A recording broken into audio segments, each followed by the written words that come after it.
Hello, folks, and welcome to the Democratizing SEO podcast, a podcast for marketers who seek to have a better understanding of the SEO channel in order to engage with it more successfully.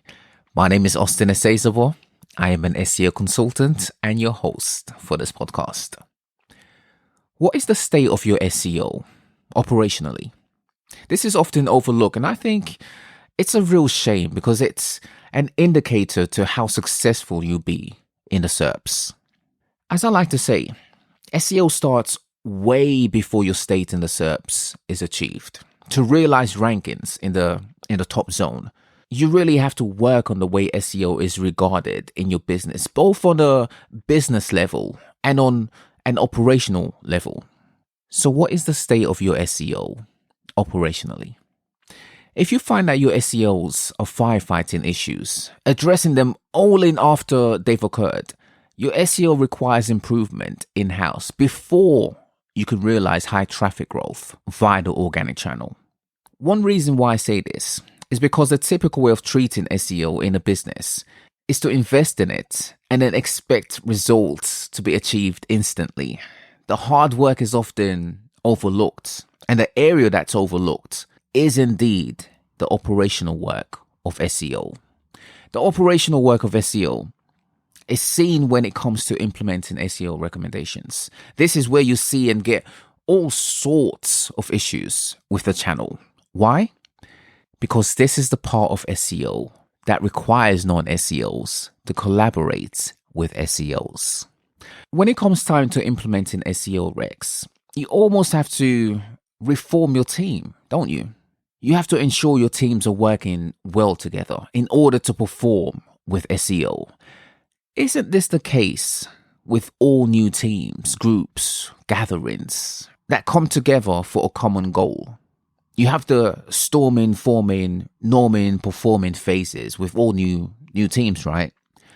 Once you reach that performing phase, the goal is to keep everyone in this phase. However, this isn't to say that people don't and can't regress. What can cause a performing team to regress?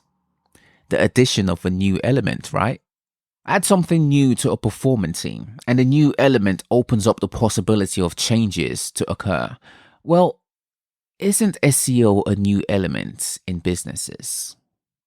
SEO, even in digital marketing, is new and, more importantly, unknown. SEO is unknown. To non-SEOs, it's unknown. It's a mystical marketing channel, right?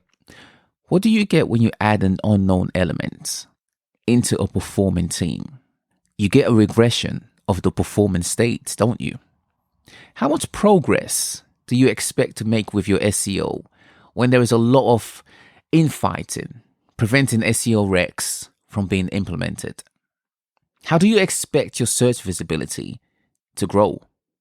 In order to improve your organic market share, you need to implement changes to your website.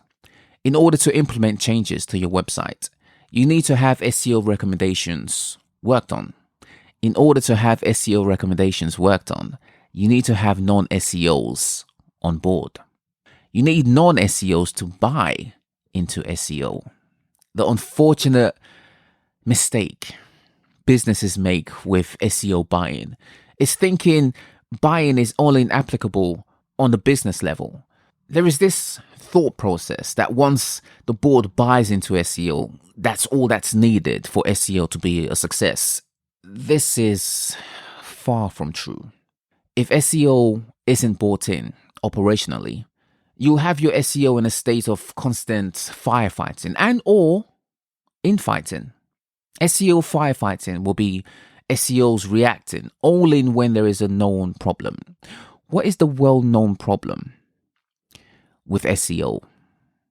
The one everyone grasps: a drop in rankings. This is what gets everyone to react because it's an easy aspect of SEO to quantify. Well, by the time your rankings have dropped, whatever caused the drop has already happened. In other words, you'll be busy firefighting the issue to get back to parity, as opposed to preventing any and all issues that jeopardize your website's ranking ability. To have your SEO in a state of firefighting, is not what you'll want for your business. To have infighting with your SEO is just as unfortunate, especially because it's avoidable. How is it avoidable? Let me quickly touch on this. Investing in SEO is an important business decision. Incorporating SEO into your business requires work to ensure it functions operationally. In order to improve your market share in the SERPs, you need to have your SEO recs implemented. In order to have your SEO recs implemented, you need your SEOs and non-SEOs to perform together. In order to have your SEOs and non-SEOs perform together, you need to have both integrated. This integration happens on an operational level. A common mistake is to think SEO integration in a business happens on a business level. This is one type of buy-in into SEO, an important one, yes. A much often forgotten buy-in into SEO is on the operational level. How much progress do you think you'll have with your technical SEO when your dev team don't care to work on SEO requests? How much SEO work do you expect to get through when every department, every team, every non-SEO individual push back on anything SEO related?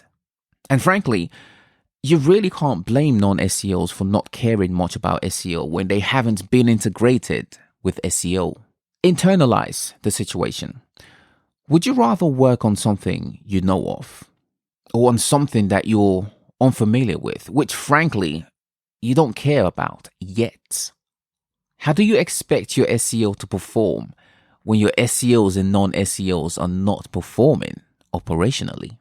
This is an important consideration you'll need to address if you want to see growth in your search visibility. Whilst there is infighting on an operational level, your competitors may be making headway with their SEO. And sometimes, winning in the SERPs comes down to who's able to implement their SEO strategy the quickest. All right, folks, let's leave it there for now. Stay tuned for more from Democratizing SEO. Subscribe to the podcast. You can find it on your podcasting app of choice. All right, folks, my name is Austine Esezobor. I'm an SEO guy. I'll be with you on a weekly basis to enlighten you on wielding SEO to success. That'll do it for now, folks. Until next time, bye for now.